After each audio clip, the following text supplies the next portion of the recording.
Halo adik-adik Betani Kids, kita beribadah bersama yuk. Hari ini kita akan memuji dan menyembah Tuhan bersama Kak Vera dan Kak Desi. Lalu kita akan belajar firman Tuhan bersama Kak Nila. Jangan lupa untuk ikuti terus Zoom meeting kelas sesuai jadwal berikut ini.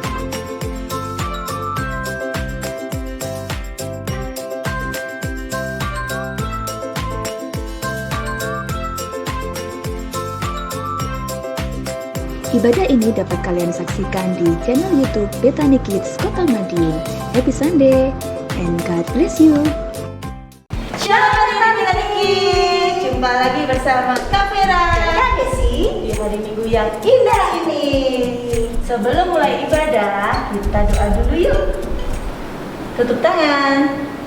Terima kasih Tuhan Yesus, kami bertemu kembali di ibadah online hari ini. Sebentar kami akan beribadah. Tuhan pimpin kami dari awal hingga akhirnya. Di dalam nama Tuhan Yesus kami sudah berdoa dan mengucap syukur. Haleluya. Amin.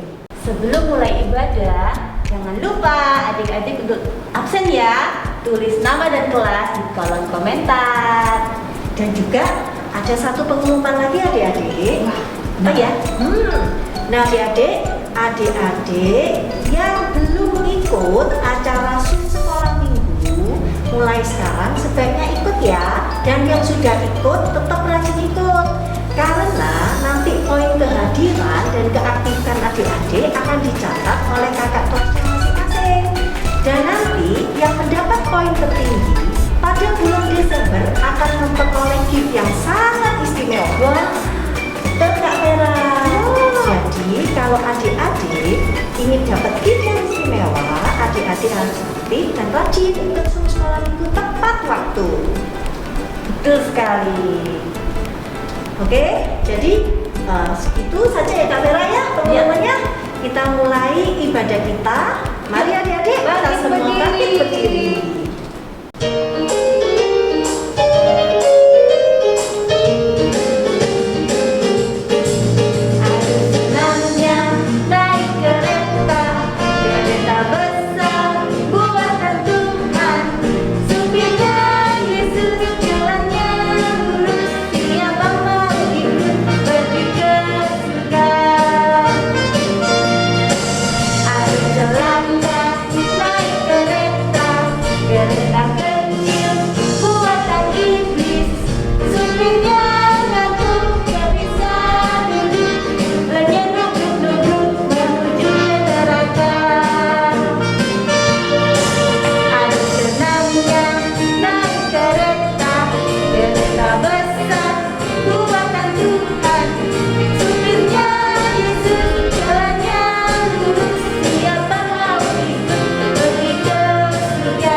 Lagu tadi Kak Vera milih naik keretanya siapa?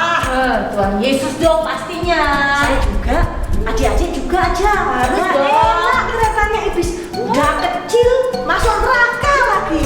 Kalau keretanya Tuhan gede, jalannya lurus ke surga. Terus jadi gimana ini? Adik-adik, kita yang sekali Tuhan tetap Tuhan. Betul. Jangan pindah-pindah yang lain, tidak perlu pindah ke lain hati. Tetap kuat di dalam Tuhan. Betul. Kita harus membuat iman kita semakin hari semakin kuat. Betul. Akar kuat dan kuat dan kuat. Ada lagunya itu. Ada. Yuk kita nyanyi lagi. Dan semangat ya. Oke adik-adik, kita semangat. Ayo yang masih males-malesan, berdiri dong. Ya dong. Kita mau bergerak, memuji, memuliakan Tuhan sambil olahraga Kak Vera. Yuk. Oke.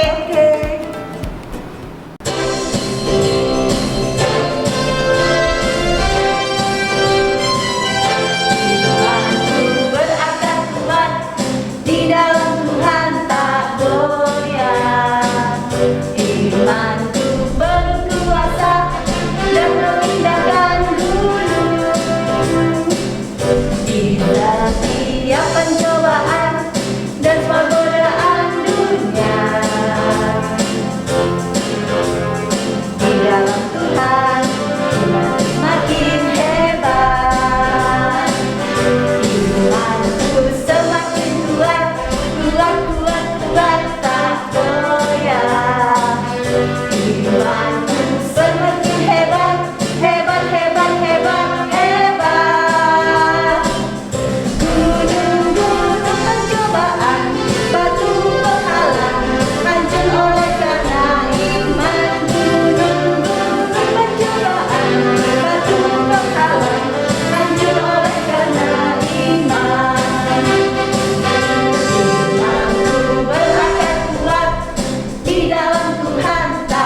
goyah.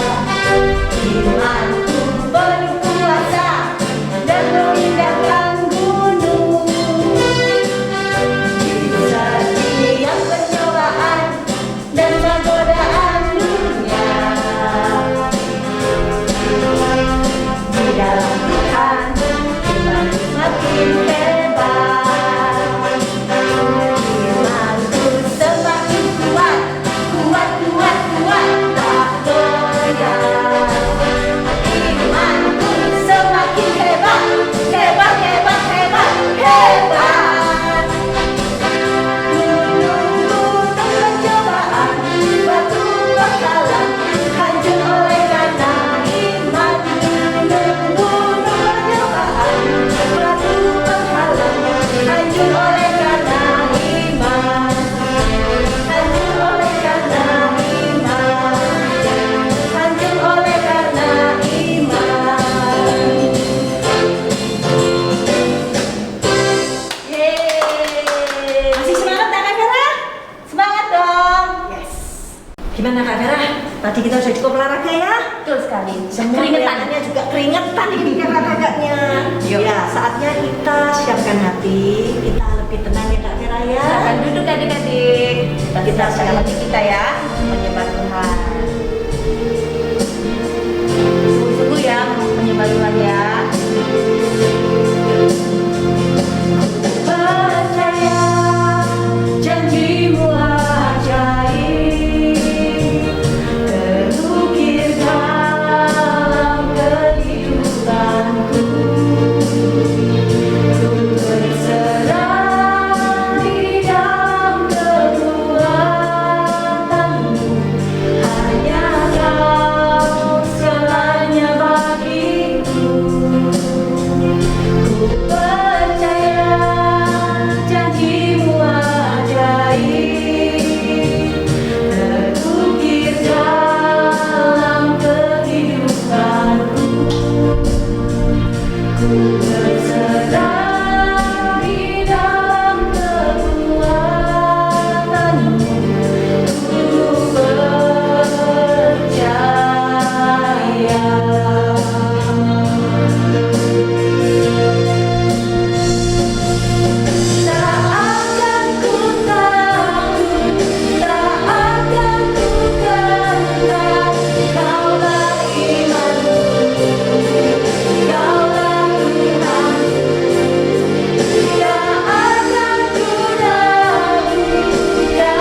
memberi kami kesempatan untuk mendengarkan kebenaran firman-Mu.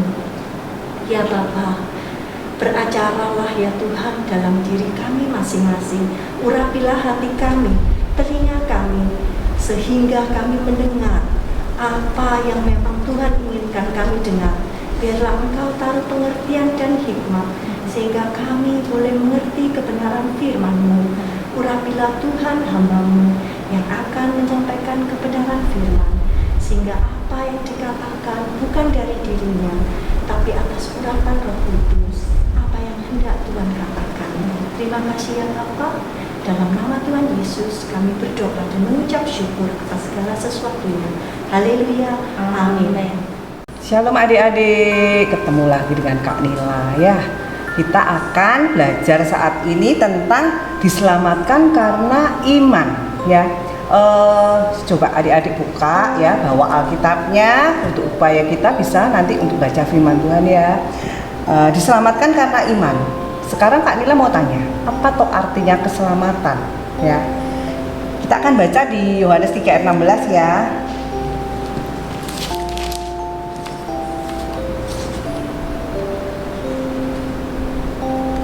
Karena begitu besar kasih Allah akan dunia ini, sehingga Ia telah mengaruniakan anaknya yang tunggal, supaya setiap orang yang percaya kepadanya tidak binasa, melainkan beroleh hidup yang kekal. Ya, jadi arti keselamatan di Yohanes 3 ayat 16 berarti kita selamat dari hukuman kekal, yaitu hukuman neraka. Dan juga kita menerima hidup yang kekal, yaitu kita menerima masuk ke surga bersama Tuhan Yesus ya. Yaitu artinya keselamatan. Nah, keselamatan itu hanya ada di dalam Tuhan Yesus. Kita akan baca ayatnya yang mendukungkan kata-kata Kak Nila ini ya. Di Yohanes 14 ayat 6.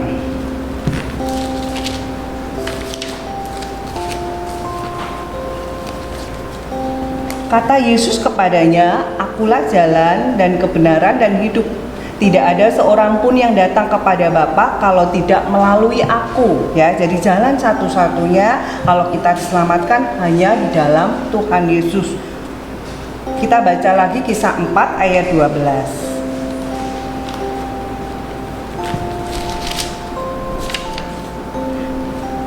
Dan keselamatan tidak ada di dalam siapapun juga selain di dalam Dia. Sebab di bawah kolong langit ini tidak ada nama yang lain yang diberikan kepada manusia yang olehnya kita dapat diselamatkan. Jadi tidak ada nama lain yang diberikan di bawah kolong langit ini di dunia ini selain nama Yesus yang bisa menyelamatkan ya. Kita akan baca lagi ya, Roma 8 ayat 1.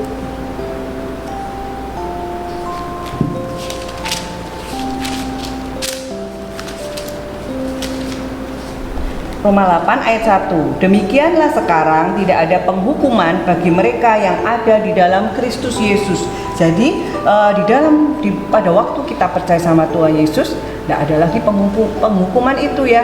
Kita akan masuk ke surga, tidak akan lagi masuk ke neraka ya. Itu berarti bahwa keselamatan hanya ada di dalam nama Tuhan Yesus.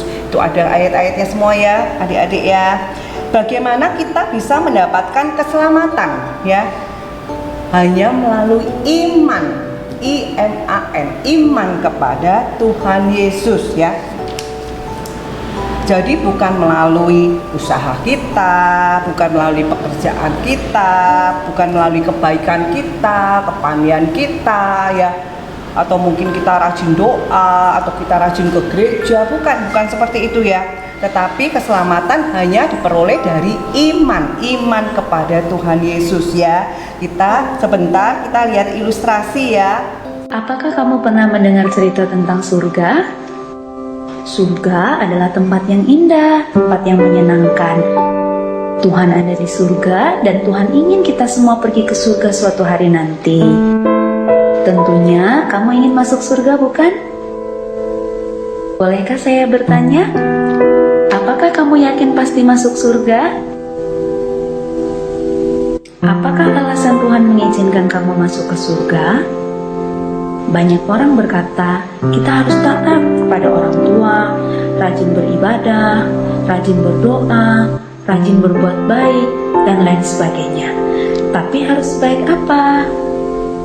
Saya punya kabar baik untukmu. Ini kabar baiknya, surga adalah hadiah gratis dari Allah. Namanya hadiah, tentu kita tidak perlu membayar. Surga tidak didapat karena kita berbuat sesuatu, seperti rajin membaca kitab suci, rajin belajar, rajin berdoa, atau rajin melakukan perintah Allah yang lain. Surga juga tidak didapat karena kita layak atau pantas menerimanya. Seperti misalnya kita jadi anak yang pintar, anak yang rajin, kita tidak nakal, suaranya bagus, selalu juara di sekolah. Adik-adik, ilustrasinya bagus sekali ya. Di sini menggambarkan bahwa apakah kalian percaya bahwa kalian tuh sudah diselamatkan masuk ke surga, ya toh? Kita akan lihat ya di Roma 5 ayat 1 ya, kita baca ya. Jadi di ilustrasi tadi menggambarkan bahwa keselamatan itu tidak didapatkan dari perbuatan baik kita, kebaikan kita. Pada waktu mungkin kita jadi anak yang pandai, kita rajin belajar, kita menghormati orang tua, kita rajin berdoa, kita rajin ibadah. Bukan ya, bukan dari semua itu. Jadi kita diselamatkan hanya oleh karena iman kita kepada Tuhan Yesus, bukan karena kita melakukan kebaikan, kita jadi anak yang baik kemudian kita diselamatkan oleh Tuhan, bukan ya, tetapi kita hanya percaya, kita punya iman kepada Tuhan Yesus, itu yang menyelamatkan kita. Kita akan lihat ayat pendukung ya, Roma 5 ayat 1 ya, kita akan baca. Sebab itu kita yang dibenarkan karena iman, kita hidup dalam damai sejahtera dengan Allah oleh karena Tuhan kita Yesus Kristus ya. Kita dibenarkan karena iman ya. Kemudian kita akan baca Efesus 2 ayat 8 sampai 9.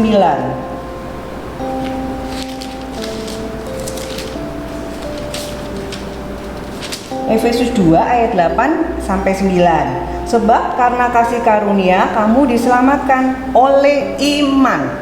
Itu bukan hasil usahamu, tetapi pemberian Allah.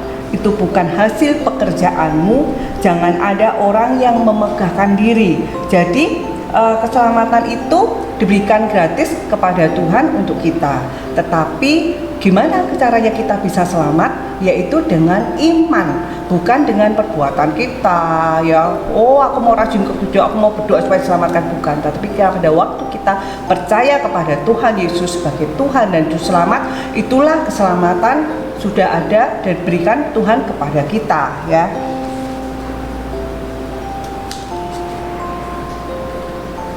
Nah, sekarang kita akan belajar tentang iman ya. Apa itu iman? Ya, kita akan buka ya Ibrani 11 ayat 1 ya.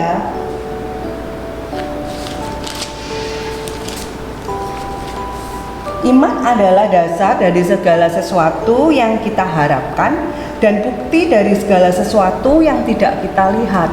Jadi iman itu artinya percaya bahwa pengharapan kita akan terwujud atau terjadi walaupun saat ini kita belum mengalami ya, belum merasakan, belum melihat pengharapan itu ya.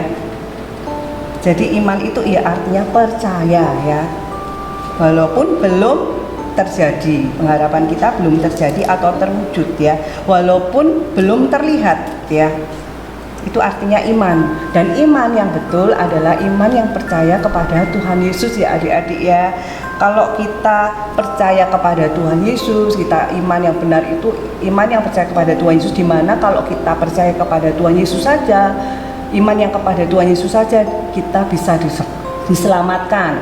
Apa artinya iman kepada Tuhan Yesus? Yaitu artinya percaya kepada Tuhan Yesus sebagai Tuhan dan Juru Selamat.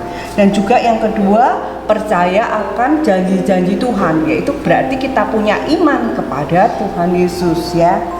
Nah, bagaimana caranya supaya kita bisa diselamatkan ya? Caranya gimana supaya kita bisa diselamatkan oleh keselamatan itu? Kita akan baca ya di Roma 10 ayat 10.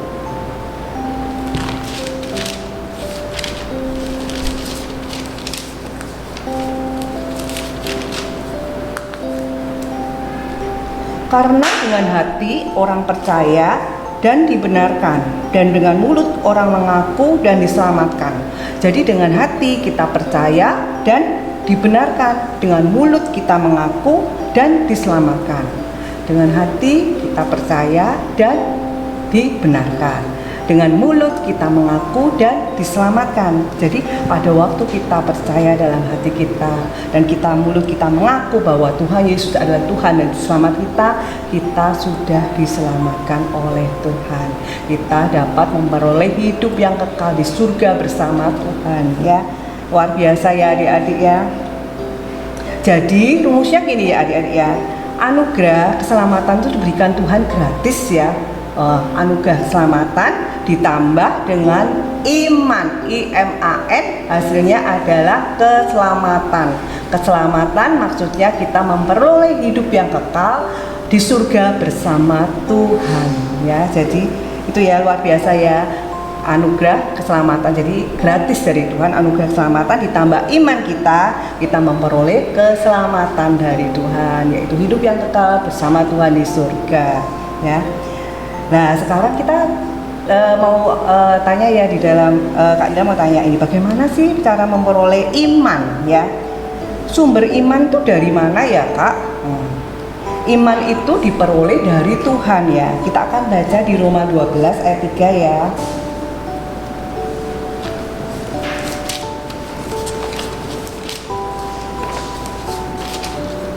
Roma 12 ayat 3. Berdasarkan kasih karunia yang dianugerahkan kepadaku, aku berkata kepadamu, setiap orang di antara kamu, janganlah kamu memikirkan hal-hal yang lebih tinggi daripada yang patut kamu pikirkan, tetapi hendaklah kamu berpikir begitu rupa sehingga kamu menguasai diri menurut ukuran iman yang dikaruniakan Allah kepada kamu masing-masing, ya. Jadi iman itu dikaruniakan Allah kepada kita masing-masing, ya. Jadi iman itu adalah karunia Allah, pemberian Allah. Sumbernya iman itu dari Allah, ya. Kemudian kita akan baca ya di Roma 10 ayat 17. Roma 10 ayat 17. Jadi iman timbul dari pendengaran dan pendengaran oleh firman Kristus. Jadi iman timbul itu dari pendengaran kita. Dari mana? Pendengaran tentang apa? Tentang firman Tuhan. Pada waktu kita mendengarkan firman Tuhan, iman kita bertumbuh, ya. Iman kita timbul, iman kita bertumbuh. Luar biasa ya adik-adik ya. Nah sekarang Kak Nila mau bicara tentang iman yang benar, ya. Iman yang benar itu adalah iman yang disertai dengan perbuatan. Perbuatan yang gimana Kak? Perbuatan yang sesuai dengan firman Tuhan. Pada waktu kita percaya kepada Tuhan, kita pasti perbuatan kita juga baik. Jadinya Tuhan kita menjadi anak-anak Tuhan yang luar biasa, yang baik, ya. Jadi contohnya di Alkitab ya ada ya, yaitu Sakius pemungut cukai, ya. Pada waktu sebelum dia mengenal Tuhan Yesus, percaya kepada Tuhan Yesus, dia adalah pemungut cukai yang jahat. Dia mengambil hak orang-orang, memungut cukai dengan memeras, ya. Kalau umpamanya bayar pajaknya cuma 10.000, dia harus bayar 20.000, mungkin 30.000, ya. Jadi seperti itu ya. Jadi dia jahat, ya. Sakius jahat sekali. Kemudian ia juga Sakius itu setelah bertemu dengan Tuhan Yesus, ia percaya kepada Tuhan Yesus, dia berubah, ya. Pada waktu ia percaya, dia punya iman kepada Tuhan Yesus, tingkah lakunya jadi baik, ya. Akhirnya berkata sama Tuhan Yesus, Tuhan, setengah dari hartaku akan kuberikan pada orang miskin, dan kalau ada orang yang aku peras dulu, aku mau membalikannya 4 kali lipat. Luar biasa ya, hidupnya berubah. Jadi pada waktu kita percaya sama Tuhan Yesus, kita harusnya berubah, ya. Kita jadi lebih baik, jadi anak-anak Tuhan yang luar biasa, ya, yang menurut firman Tuhan, tidak malas tapi rajin ibadah, tiap hari doa, baca firman, menghormati orang tua, ya. Seperti itu ya adik-adik, ya. Jadi kita berubah, hidup kita harusnya seperti itu, ya. Jadi itu namanya iman yang benar, ya. Kita akan masuk dalam kesimpulannya. Kesimpulannya, kita bisa diselamatkan hanya dengan iman kepada Tuhan Yesus. Jadi cuma hanya iman kepada Tuhan Yesus, hanya satu jalannya, iman kepada Tuhan Yesus, ya. Nah sekarang Kak Nila mau tanya, ya. Mungkin ada adik-adik yang masih ragu, ya, aku tuh masuk surga apa enggak, ya. Nggak apa-apa ya adik-adik, kita akan doa ya untuk kita menerima Tuhan Yesus sebagai Tuhan dan Juru Selamat kita. Pada waktu kita menerima, kita berdoa, berarti kita sudah percaya kepada Tuhan dan benar-benar keselamatan itu ada di dalam hidup kita ya. Kemudian mungkin adik-adik sudah, oh kak aku sudah percaya kok, aku sudah percaya sama Tuhan Yesus, aku percaya aku kalau dipanggil Tuhan aku masuk surga. Nggak apa-apa ya adik-adik, kita tugas kita adalah baca firman Tuhan tiap hari ya, supaya iman kita bertumbuh. Ya, kita berdoa ya. Mungkin yang belum menerima Tuhan Yesus sebagai Tuhan Juru Selamat, kita berdoa dulu ya. Terima kasih Bapak, Engkau Bapak yang sangat baik. Tuhan, ampuni kesalahanku, layakkan aku supaya aku bisa menjadi anak-Mu. Aku mau menerima Engkau sebagai Tuhan dan Selamatku. Masuklah dalam hatiku, ubah hidupku menjadi pribadi yang baru. Terima kasih Bapak, Engkau Bapak yang sangat baik. Aku percaya Kau mengampuni segala kesalahanku, Kau sudah menyucikan segala dosaku, Kau sudah masuk dalam hatiku. Aku menjadi anak-Mu, menjadi pribadi yang baru yang boleh memuliakan Engkau di dalam hidupku. Terima kasih Bapak, terima kasih Bapak, Engkau Bapak yang sangat baik. Terima kasih Bapak. Bapak, biarlah Tuhan anak-anak boleh mengerti Tuhan bahwa hanya iman kepada Engkau itu yang menyelamatkan. Biarlah mereka, iman mereka juga boleh bertumbuh di dalam Engkau, semakin mengasihi Engkau, menjadi alat kemuliaan nama-Mu. Terima kasih Bapa, dalam nama Tuhan Yesus. Haleluya. Amin. Gimana kamera? Luar biasa ya firman Tuhan ya. Mantap. Hari ini adik-adik. Jangan lupa untuk like dan subscribe ya, supaya semakin banyak anak-anak yang diberkati melalui channel ini. Oke adik-adik, kita bangkit berdiri lagi. Ayo kita memuji Tuhan. Kita mau lagi ibadah hari ini ya. Aku diberkati, sepanjang hidupku diberkati. Bila bangun pagi hari dan mengganti malam, aku diberkati. Aku diberkati, sepanjang hidupku diberkati. Bila bangun pagi hari siang mengganti malam, aku diberkati. Aku diberkati. Aku diberkati. Sampai jumpa minggu depan. Happy Sunday and God bless you.